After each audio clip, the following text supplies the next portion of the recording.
Hi hello welcome to విస్ club. ఈరోజు మనం ఏపీ కానిస్టేబుల్కి సంబంధించి ఈవెంట్స్కి వెళ్ళేటప్పుడు రిక్వైర్డ్ డాక్యుమెంట్స్ అండ్ సర్టిఫికేట్స్ ఏం క్యారీ చేయాలనేది ఈ వీడియోలో తెలుసుకుందాం. ఈ వీడియోలో మనం యాక్చువల్లీ మార్చ్లో మనకు ఆల్రెడీ ఏపీఎస్ఎల్పిఆర్బి నుంచి మనకి ఈవెంట్స్ తాలూకా హాల్ టికెట్స్ కూడా మనకి రిలీజ్ చేయడం జరిగింది.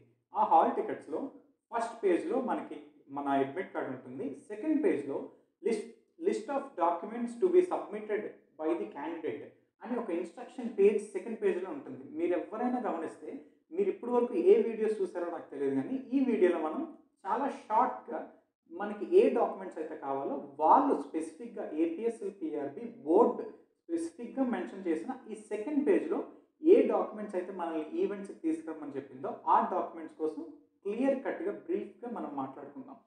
List of documents to be submitted by the candidate అని సెకండ్ పేజ్లో బోర్డు వాళ్ళు మనకి ఈవెంట్స్కి వెళ్ళేటప్పుడు మనం ఏ సర్టిఫికేట్స్ అయితే తేవాలనేది వాళ్ళు మెన్షన్ చేశారు. వాటిని చూసుకుంటే firstly secondary school or matriculation certificate or equivalent certificate in support of the date of birth అని వాళ్ళు అడగడం జరిగింది.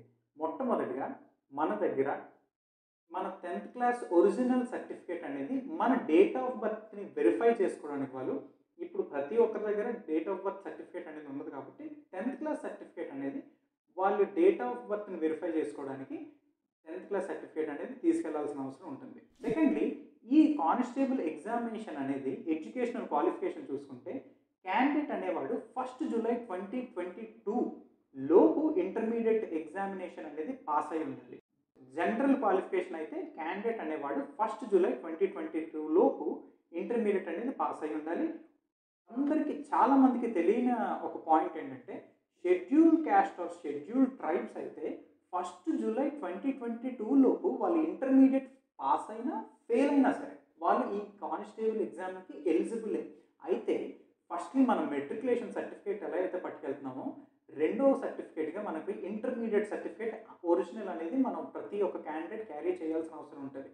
అయితే ఎస్సీ ఎస్టీ క్యాండిడేట్స్ ఎవరైతే ఫెయిల్ అయ్యి కూడా దీనికి ఎలిజిబుల్ కాబట్టి అప్లై చేసి ఉంటారో వాళ్ళు first year and second year marks memos అనేవి పట్టుకెళ్లాల్సిన అవసరం ఉంటుంది. ఈ పాయింట్ ఒకటి చాలా ఇంపార్టెంట్, గుర్తుపెట్టుకోండి. అండ్ నెక్స్ట్ మీ ఫ్రెండ్స్ ఎవరైనా ఎస్సీ ఎస్టీ క్యాండిడేట్స్ ఉంటే వాళ్ళు ఇంటర్మీడియట్ ఫెయిల్ అయినా సరే నెక్స్ట్ టైం వచ్చే నోటిఫికేషన్కి ఫెయిల్ అయినా సరే అప్లై చేసుకోవడానికి వాళ్ళు ఎలిజిబుల్. ఫస్ట్ మనకి మెట్రికులేషన్ సర్టిఫికేట్ కావాలి, సెకండ్లీ మనకి ఇంటర్మీడియట్ ఒరిజినల్ సర్టిఫికేట్స్, ఈ రెండు కూడా ఒరిజినల్ సర్టిఫికేట్స్. మూడవదిగా ఓసీ క్యాండిడేట్స్లో ఎవరైతే ఈ ఎకనామికల్లీ వీకర్ సెక్షన్ కేటగిరీ కింద వాళ్ళు రిజర్వేషన్ని పొందాలనుకుంటున్నారో వాళ్ళు ఈడబ్ల్యూఎస్ సర్టిఫికేట్ అనేది ఖచ్చితంగా ప్రొవైడ్ చేయాల్సి ఉంటుంది. దాని గురించి పారా నెంబర్ 11లో ఈ నోటిఫికేషన్ పీడిఎఫ్లో మనం చూస్తే పారా నెంబర్ 11లో ఈడబ్ల్యూఎస్ ఒక ఫార్మెట్ గురించి వాళ్ళు ఎక్స్ప్లెయిన్ చేసి ఉంటారు. సింప్లీ మనకి ఈడబ్ల్యూఎస్ సర్టిఫికేట్ అప్లై చేసి పట్టుకెళ్లాల్సిన అవసరం ఉంటుంది. అండ్ క్యాస్ట్ సర్టిఫికేట్స్, ఈ థర్డ్ సర్టిఫికేట్ మనకి అన్ని కమ్యూనిటీస్ కలిపి క్యాస్ట్ సర్టిఫికేట్. సింపుల్గా ఈడబ్ల్యూఎస్ అయితే EWS caste certificate, latest caste certificate పట్టుకెళ్ళాలి. మనకి డిసెంబర్ లాస్ట్ వీక్ ఈవెంట్స్ కాబట్టి ఇప్పుడు మనం అప్లై చేసినా సరే డిసెంబర్ లాస్ట్ వీక్కి మన క్యాస్ట్ సర్టిఫికేట్ మన దగ్గరకు వస్తుంది. దీనికోసం మనం టెలిగ్రామ్ గ్రూప్స్లో, వాట్సాప్ గ్రూప్స్లో లేటెస్ట్ పట్టుకెళ్ళాలా, పాత ఉంది అది పట్టుకెళ్ళినా సరిపోద్దా, ఈ డిస్కషన్స్ అన్నీ అనవసరం. ఎక్కడున్నా సరే దగ్గరలో ఉన్న మీ సేవకి వెళ్ళి అప్లై చేసేయండి. డిసెంబర్ లాస్ట్ వీక్ కల్లా వచ్చే ఛాన్సెస్ చాలా ఉన్నాయి కాబట్టి హ్యాపీగా అప్లై చేసుకొని లేటెస్ట్ క్యాస్ట్ సర్టిఫికేట్ పట్టుకెళ్ళడానికి ట్రై చేయండి. మూడో సర్టిఫికేట్ క్యాస్ట్ సర్టిఫికేట్, ఈడబ్ల్యూఎస్ అయితే EWS caste certificate. And backward క్లాసెస్లో చూసుకుంటే ఎవరైతే నాన్ క్రీమీ లేయర్ క్యాండిడేట్స్ ఉన్నారో వాళ్ళు ఖచ్చితంగా నాన్ క్రీమీ లేయర్ సర్టిఫికేట్ పట్టుకెళ్ళాలి. Non creamy layer certificate already PDF లాస్ట్లో మనకి ఎనెక్జర్స్లో ఒక ఎనెక్జర్ ఉంటుంది. నేను కింద డిస్క్రిప్షన్లో ఎనెక్జర్ని నేను పీడిఎఫ్ ఇవ్వడం జరుగుతుంది. అది ఆ పీడిఎఫ్ని డౌన్లోడ్ చేసుకొని కంపల్సరీ ఎంఆర్ఓ సైన్ తీయించుకొని ఆ ఎనెక్జర్తో పాటు ఓబీసీ సర్టిఫికేట్ కూడా పట్టుకెళ్లాల్సిన అవసరం ఉంటుంది. క్లియర్. ఈ యొక్క కన్ఫ్యూజన్ని వదిలేయండి. నాన్ క్రీమీ లేయర్ తాలూకా ఎనెక్జర్ ఏదైతే ఉందో దాన్ని నేను ప్రొవైడ్ చేస్తున్నాను, అది ప్లస్ ఓబీసీ, ఈ రెండు సర్టిఫికేట్స్ కూడా లేటెస్ట్ సర్టిఫికేట్స్ పట్టుకోవాల్సిన అవసరం ఉంటుంది. And coming to SC ST candidates వాళ్ళు కూడా వాళ్ళ community certificate latest caste certificate చేయించుకొని పట్టుకెళ్ళాల్సిన అవసరం ఉంటుంది. అండ్ నెక్స్ట్ అబాస్ట్ ఎస్టీ అని ఒక కేటగిరీ ఉంటుంది. వాళ్ళు రెసిడెన్స్ సర్టిఫికేట్ వాళ్ళ ఏజెన్సీ ఏరియాలో ఉంటున్నప్పుడు అక్కడ ఉన్న ఎంఆర్ఓ ఆఫీస్కి వెళ్ళి వాళ్ళు రెసిడెన్స్ సర్టిఫికేట్స్ అనేది ప్రొవైడ్ చేయాల్సి ఉంటుంది. ఫస్ట్ మన మెట్రికులేషన్ సర్టిఫికేట్ అయింది, సెకండ్లీ ఇంటర్మీడియట్ సర్టిఫికేట్ ఒరిజినల్ పట్టుకెళ్ళాలి. And third caste certificates. దీని తర్వాత ఫోర్త్ సర్టిఫికేట్ మనం ఏం పట్టుకెళ్ళాలంటే స్టడీ సర్టిఫికేట్స్. ఫస్ట్ క్లాస్ నుంచి 10th క్లాస్ వరకు మనం లోకల్ స్టేటస్ మనకి రావాలంటే మీరు ఒక డిస్ట్రిక్ట్ యొక్క లోకల్ అని మీరు నిరూపించుకోవాలనుకుంటే అక్కడ మీరు మినిమం 6 ఇయర్స్ అనేది మీ ఎడ్యుకేషన్ అనేది ఒకే డిస్ట్రిక్ట్లో కంప్లీట్ చేసి ఉండాలి. దానికి ఎవిడెన్స్గా మీరు 6 ఇయర్స్ తాలూకా స్టడీ సర్టిఫికేట్స్ అనేవి ప్రొవైడ్ చేయాల్సిన అవసరం ఉంటుంది. స్టడీ సర్టిఫికేట్స్ ఎవరి దగ్గర అయితే లేవో రేర్ కేసెస్ మొత్తం అందరి దగ్గర study certificates 4th to 10th study certificates అనేది చాలా ఇంపార్టెంట్. ఒరిజినల్ స్టడీ సర్టిఫికేట్స్ మళ్ళీ చెప్తున్నాను, స్టడీ సర్టిఫికేట్స్ కొంతమంది జెరాక్స్ పట్టుకెళ్తున్నారు, ఒరిజినల్ స్టడీ సర్టిఫికేట్స్ కూడా పట్టుకెళ్లాల్సిన అవసరం ఉంది. ఇది లేకపోతే మీ ప్రయత్నంగా అది ఎలాగో మీ దగ్గర లేదు కాబట్టి సో రెసిడెన్స్ సర్టిఫికేట్స్ అనేది కూడా మీరు పట్టుకెళ్తే దాన్ని వాళ్ళే యాక్సెప్ట్ చేసే అవకాశం ఉంటుంది.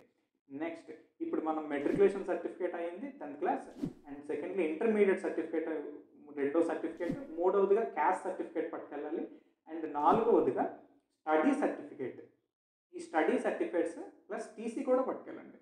ఈ 4 సర్టిఫికేట్స్ మెయిన్ సర్టిఫికేట్స్. వీటితో పాటు జనరల్ క్యాండిడేట్ని నేను దృష్టిలో పెట్టుకొని చెప్తే వాళ్ళు ఇంకేం పట్టుకెళ్ళాలంటే copy of stage 2 online application form. Stage 2 online application form పట్టుకెళ్తారు. అండ్ నెక్స్ట్ అడ్మిట్ కార్డ్ ఎలానో వస్తుంది అదొకటి పట్టుకెళ్తారు. And next Aadhaar card and photos. ఈ డాక్యుమెంట్స్ అనేది కంపల్సరీగా ఒరిజినల్ ప్లస్ నేను ఇప్పుడు ఏమేమి డాక్యుమెంట్స్ అయితే చెప్పానో ప్రతి డాక్యుమెంట్ జెరాక్స్ తీపించి గెజిటెడ్ అటెస్టేషన్ అనేది కంపల్సరీ ఉండాలి. 1 set of gazetted attested documents plus ఒక సెట్ ఒరిజినల్ కంప్లీట్ ప్రతి ఒక్క డాక్యుమెంట్ ఒరిజినల్ అనే ఉండాలి. ఇప్పుడు మనం చెప్పుకున్నవన్నీ ఒక జనరల్ ఆస్పిరెంట్కి సంబంధించినవి.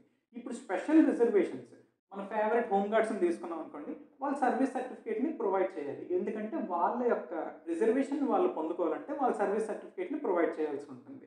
అలాగే చిల్డ్రన్ ఆఫ్ పోలీస్ పర్సనల్ అని ఎక్స్ సర్వీస్ మెన్ అవ్వనియండి, ఎన్సీసీ ఏబీసీ సర్టిఫికేట్స్లో ఏ సర్టిఫికేట్ ఉన్నా సరే వాళ్ళు ఒరిజినల్ ప్రొవైడ్ చేయాలి.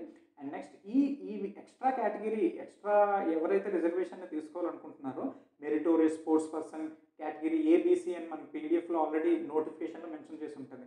దాని ప్రకారం సిపిపి, సిడిపి, సిడిఐ ఎవరైతే ఉన్నారో ప్రతి ఒక్కరు కూడా దానికి ఏ సర్టిఫికేట్ అయితే ఒకటి సర్టిఫికేట్ అవసరం ఉంటుందో ఆ సర్టిఫికేట్ని యాడ్ ఆన్గా మీరు పట్టుకెళ్లాల్సిన అవసరం ఉంటుంది.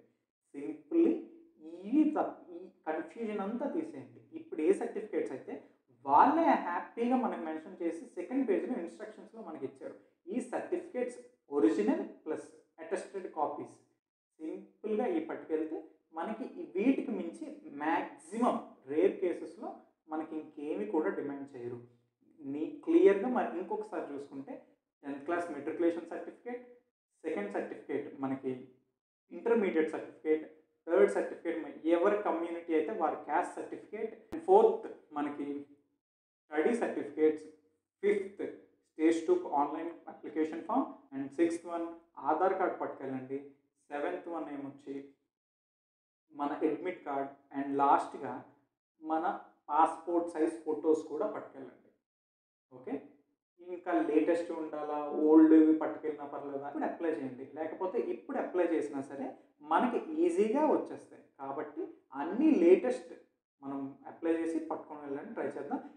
ఇవి కాకుండా ఎవరైతే స్పెషల్ రిజర్వేషన్ని తీసుకోవాలనుకుంటున్నారో like NCC, meritorious sports person, children of police personnels వీళ్ళందరూ కూడా హోమ్ గార్డ్స్ వీళ్ళందరూ వాళ్ళ హోమ్ గార్డ్స్ అయితే వాళ్ళ సర్వీస్ సర్టిఫికేట్ని, ఎక్స్ సర్వీస్ మ్యాన్ అయితే వాళ్ళ సర్టిఫికేట్ని, ఎన్సీసీ క్యాండిడేట్స్ అయితే వాళ్ళ ఏబీసీ సర్టిఫికేట్స్లో ఏదో ఒక సర్టిఫికేట్ని ఒరిజినల్ ప్రొవైడ్ చేయాల్సి ఉంటుంది. ప్లస్ అన్నీ కూడా 1 set of gazetted attested forms ఇవన్నీ కూడా ప్రొవైడ్ చేయాల్సి ఉంటుంది. ఐ హోప్ మీ అందరికీ కూడా ఉన్న కన్ఫ్యూజన్ అనేది క్లియర్ అయి ఉండొచ్చు. ఒకవేళ నేను ఏదైనా మిస్ అయి ఉంటే please let me know in the comment sections, I will correct this. Thank you.